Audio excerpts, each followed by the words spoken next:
A Federal Reserve governor is promising to fight President Trump's effort to fire her. And a federal judge has temporarily halted the deportation of a Maryland man detained by ICE. Good morning. I'm Windsor Johnston from NPR News, and here are today's top stories. Federal Reserve Governor Lisa Cook is promising to fight President Trump's effort to remove her from the central bank's governing board. NPR's Scott Horsley reports Trump announced that he was firing Cook in a social media post on Monday night. This is the latest escalation in President Trump's effort to exert more control over the Federal Reserve. It follows allegations by a Trump ally that Cook made false statements on a mortgage application 4 years ago. The attempt to fire Cook comes in the midst of a high-pressure campaign by the president to get the Fed to lower interest rates. By law, the central bank is designed to be insulated from that kind of political meddling. Cook said in a statement Trump has no authority to fire her, and she vowed to continue to serve on the Fed's governing board. Her attorney says the president's, quote, reflex to bully lacks any legal authority, and he promised to take whatever actions are needed to prevent what he called an illegal firing. Scott Horsley, NPR News, Washington. A federal judge has temporarily halted the deportation of a Maryland man detained by ICE. Kilmar Abrego Garcia has been at the center of a legal battle after he was wrongfully deported to El Salvador earlier this year. Wamboy Kamau from member station WYPR reports Abrego Garcia was taken back into custody during an immigration interview on Monday. Abrego Garcia's legal team says he declined an offer to plead guilty to human smuggling charges in exchange for deportation to Costa Rica. Now, Abrego Garcia faces deportation to Uganda instead.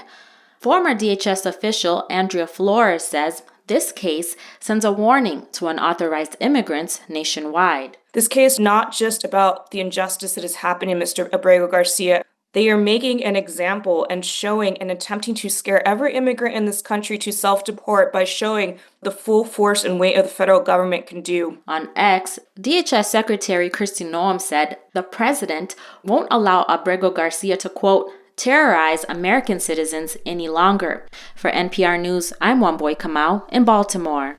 Illinois Governor J.B. Pritzker is pushing back against reports that the Pentagon is planning to deploy the National Guard in Chicago. During a press conference on Monday, Pritzker defended the city's efforts to fight crime while turning the spotlight to other parts of the country. Like every major American city in both blue and red states, we deal with crime in Chicago. Indeed, the violent crime rate is worse in red states and red cities. Here in Chicago, our civilian police force and elected leaders work every day to combat crime and to improve public safety. President Trump has called Chicago a, quote, killing field and said it should be the next in what he calls his crackdown on crime. President Trump has signed an executive order directing the Justice Department to prosecute people for burning the American flag. When you burn the American flag, it incites riots at levels that we've never seen before. People go crazy. And what the penalty is going to be, if you burn a flag, you get 1 year in jail. The order challenges a Supreme Court decision that protects flag burning as political expression. President Trump and the leader of South Korea have agreed to modernize their country's decades-old alliance. NPR's Anthony Kuhn reports the two leaders held talks at the White House on Monday. After the summit, South Korean President Lee Jae-myung joked that he'd feared he'd end up like Ukrainian President Volodymyr Zelensky, who clashed with Trump in February. That didn't happen. Lee praised President Trump for making America great again and for his interior decorating job at the White House.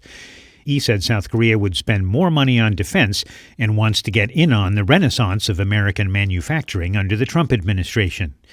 President Trump expressed support for Lee. He also said the U.S. wants to own the land under its military bases in South Korea. Trump told Lee he'd like to meet with North Korean leader Kim Jong-un this year, although Kim says he's not interested.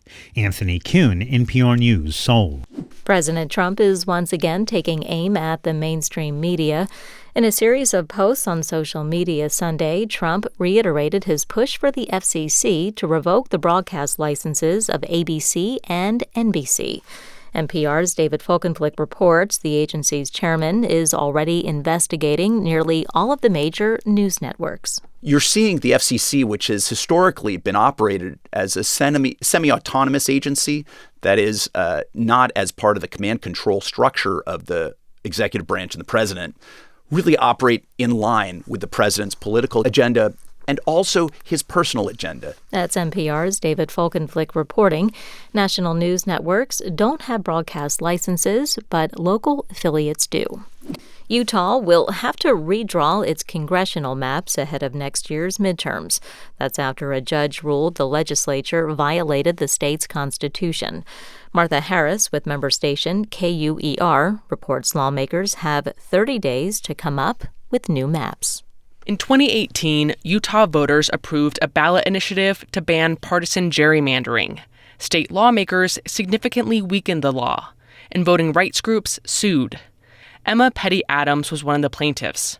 After the ruling, she said Utahns have the right to reform their government. This right cannot be discarded by elected officials for their own political convenience. Utah 3rd District Judge Diana Gibson said because lawmakers violated the Constitution, the maps they created in 2021 cannot be used in any future elections. In those maps, the state's 4 U.S. House districts were safe Republican seats. For NPR News, I'm Martha Harris in Salt Lake City. A massive wall of dust swept across Phoenix on Monday, plunging the region into near darkness.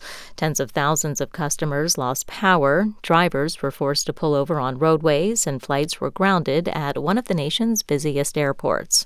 It's one of the earliest signs that summer is coming to an end. Starbucks is rolling out its fall menu today. Headlining again is the pumpkin spice latte, beloved by some, mocked by others. The seasonal rollout has become so profitable, it's inspired countless imitators, from rival coffee shops to corner cafes, all cashing in on the pumpkin craze. This is NPR News.